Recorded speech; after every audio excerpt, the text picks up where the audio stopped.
அனைவருக்குமே வணக்கம். சற்று முன் கிடைக்கப்பெற்ற ஒரு மிக மிக முக்கியமான செய்தி ஒன்று வெளியாகி உள்ளது.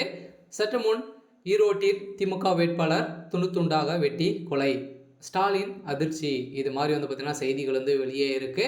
ஸோ இப்போ ஈரோடு தொகுதி பார்த்தீங்கன்னா ஏற்கனவே இருந்த காங்கிரஸ் உடைய ஈவிகே கேஸ் இளங்கோவன் அவர்கள் பார்த்தீங்கன்னா இறந்த காரணமாக இப்போ ஈரோட்டில் இடைத்தேர்தல் நடத்த போகிறாங்க இல்லையா. ஸோ இந்த இடைத்தேர்தலில் திமுக கிழக்கு தொகுதி இடைத்தேர்தல் நடத்த போகிற இடத்துல வேட்பாளர் விசி சந்திரகுமார் அவர்கள் பார்த்தீங்கன்னா போட்டியிட போகிறதாக அறிவிப்பு அதிகாரப்பூர்வமாக அறிவிப்பு வெளியிட்டு இருந்தாங்க. இந்த அறிவிப்பின் அடிப்படையில் நேற்று இரவு நடந்த சம்பவத்தால் பார்த்தீங்கன்னா இவ்வாறு ரோட்டு நடுவிலையும் பார்த்தீங்கன்னா வெட்டி கொலை செய்யப்பட்ட மர்ம நபர்களால் வெட்டி கொலை செய்யப்பட்ட சம்பவம் தான் இப்போ சென்னையில் ஒரு மிகப்பெரிய அதிர்ச்சிகள் ஏற்படுத்தியிருக்கு.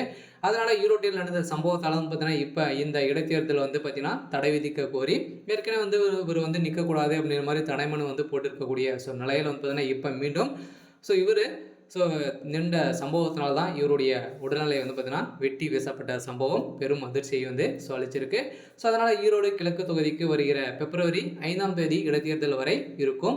நிலையில் பிப்ரவரி 8ஆம் தேதி வாக்கு எண்ணிக்கை நடத்தப்பட்டு முடிவுகள் வெளியாகும் அப்படின்ற மாதிரி சொல்லியிருந்தாங்க இல்லையா. இதைத் தொடர்ந்து தான் இந்த தேர்தலில் இந்த முறை திமுக போட்டியிடும் என்று அறிவிக்கப்பட்டிருந்த நிலையில் காங்கிரஸ் கட்சி ஒரு மனதாக முடிவு செய்து திமுக களமிறங்கி முடிவு செய்வதுள்ளதாக செல்வ பெருந்தகை அறிவித்திருந்த நிலையில் இந்த நிலையில் தற்போது ஈரோடு கிழக்கு இடைத்தேர்தல் போட்டியிடும் திமுக வேட்பாளர் குறித்து அறிவிப்பு அதிகாரப்பூர்வமாக வெளியிட்டிருந்தாங்க. இந்த அறிவிப்பின் அடிப்படையில் கடந்த 2011-2016 வரை ஈரோடு கிழக்கு தொகுதி எம்எல்ஏவாக இருந்தவர் என்பது குறிப்பிடத்தக்கதும். மேலும் ஈரோடு கிழக்கு தொகுதியில் ஈவேரா திருமகன் போட்டியிட்டு வெற்றி பெற்ற இருந்த நிலையில் அவர் உடல்நிலை குறைவால் காரணமாக இறந்து விட்டதான காரணத்தினால தான் பார்த்தீங்கன்னா இவர் நிற்கிறாரு.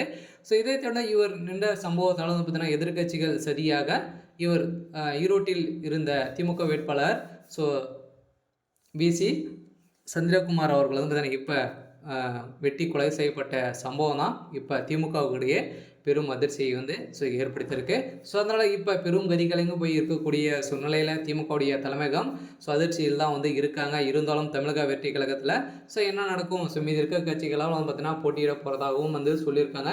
அதனால் இப்போ இந்த ஈரோட்டில் நடந்த சம்பவத்தினால இடைத்தேர்தல் நிற்கிறதுக்கான வாய்ப்புகள் இருக்குது. அதனால் திமுகவுடைய நிறைய விரோதங்கள் இருக்கக்கூடிய சூழ்நிலை. இந்த நபர் பார்த்திங்கன்னா நிறைய நபர்கிட்ட நிறைய முன்விரோதங்கள் இருந்து வந்திருந்த நிலையெல்லாம் இதன் அடிப்படையில் தான் பார்த்தீங்கன்னா இவர் கொலை செய்யப்பட்டிருக்காரு அப்படிங்கிற மாதிரி போலீஸார் விசாரணையிலேருந்து தெரிய வந்திருக்கக்கூடிய சூழ்நிலையில் பெரும் அதிர்ச்சியை ஏற்படுத்தியிருக்கு. சரி, ஓகே. எனக்கான அப்டேட் பார்த்தீங்கன்னா இதுதான். மறக்காமல் நம்மளுடைய சேனலை சப்ஸ்கிரைப் பண்ணிக்கோங்க. தேங்க்யூ.